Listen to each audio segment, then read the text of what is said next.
Hello everyone. I've come up with what I think is an easier way to tell stories in Scratch. And the basic strategy is to control everything you can from the stage. It's not easy in that it doesn't involve much work, but it's much easier to understand when you've done it. Let me show you what the final result is. I'll turn on single stepping. We have the stage selected so you can see the script here, and when I run it you can see it doing everything. It positions the cats, it brings one in, the cat says hello, it brings the other cat in, that cat says hi, and then they finish their dialogue. Now the script for each of the cats, and let me display variables here.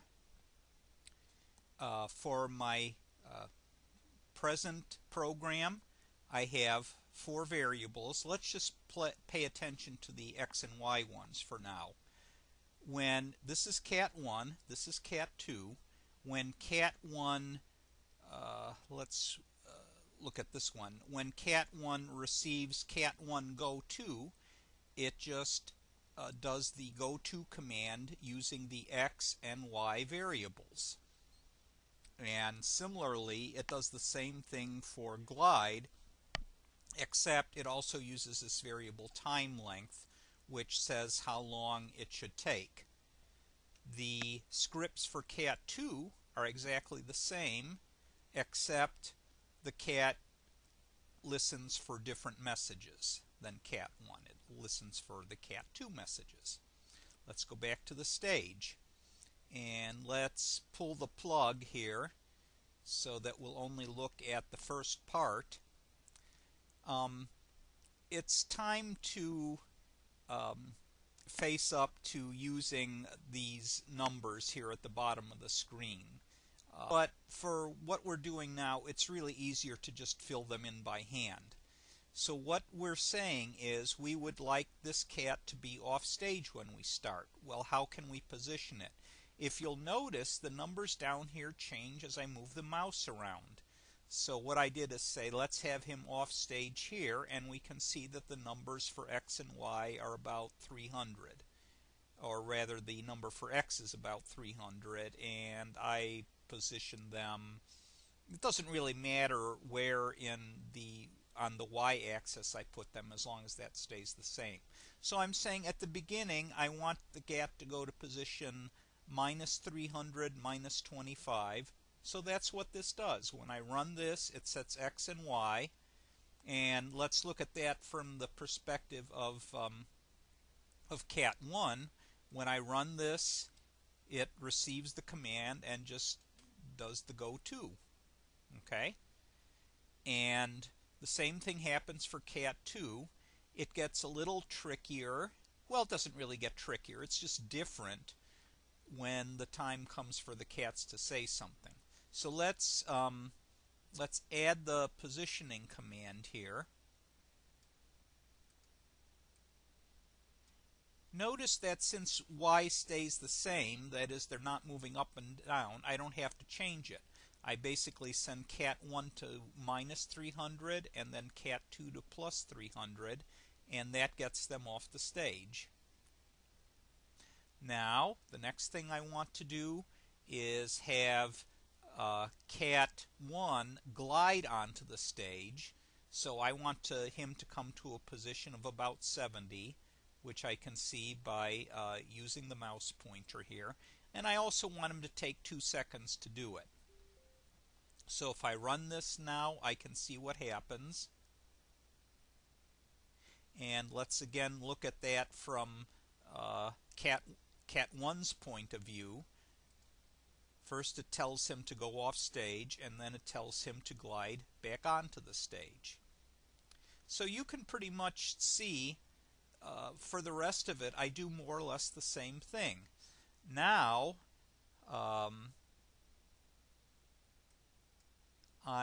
whoops.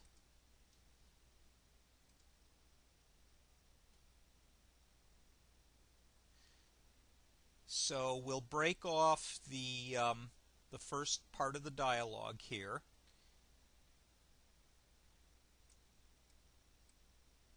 And now what we'll have is both cats off stage. Cat 1 comes on and says hello.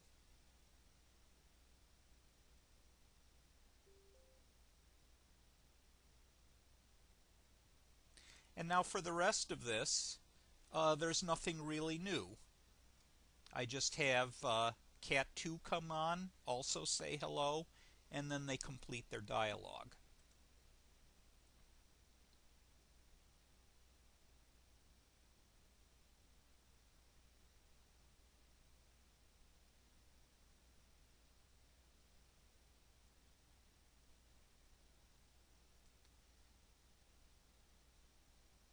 So basically, the stage is the director of the play.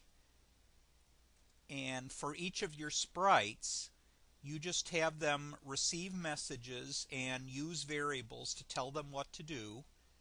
Just keep it as simple as possible and make the stage do all the work. And in that way, you can have one long script that tells everything when to happen. Notice that when I use the broadcast, I almost always use the wait command. I have to wait for the sprite to finish doing whatever I've told it to do before I move on. That's very important, otherwise everything will be happening at once. Now to make this a little more advanced, let me show you a piece of script that I have been ignoring so far. We have cat 1 say, cat 1 go to, and cat 1 glide. For cat 1 walk, what I do is immediately tell it to glide, but notice I don't say broadcast and wait. So I don't wait for cat 1 to finish gliding. I go immediately on and start doing this loop. So since I'm going to have this cat taking half-second steps, I take the length of time it will be gliding and multiply that by 2 and have it make twice as many steps. So all this does is, if you'll remember from Pac-Man, those of you who were paying attention to it, we had a separate script to make the Pac-Man open and close its mouth, and then another one to make it move. Here we're doing the same thing. We're just animating the cat, having it walk, by changing from one costume to the other, and then at the end we switch back to the non-walking costume to make sure it's in its original position. So now, and I did the same thing for cat 2. We go back to the stage. Instead of having them glide, we'll change this to cat 1 walk and cat 2 walk. And let's turn off single stepping to have it run more smoothly. And now we see that the cats walk onto the stage. They're now animated. Okay, well, I'll put this script where you can get it, so study it and see if you can adapt it for your own dramas. And as always, please ask me if you have any questions or need help doing this. Good luck.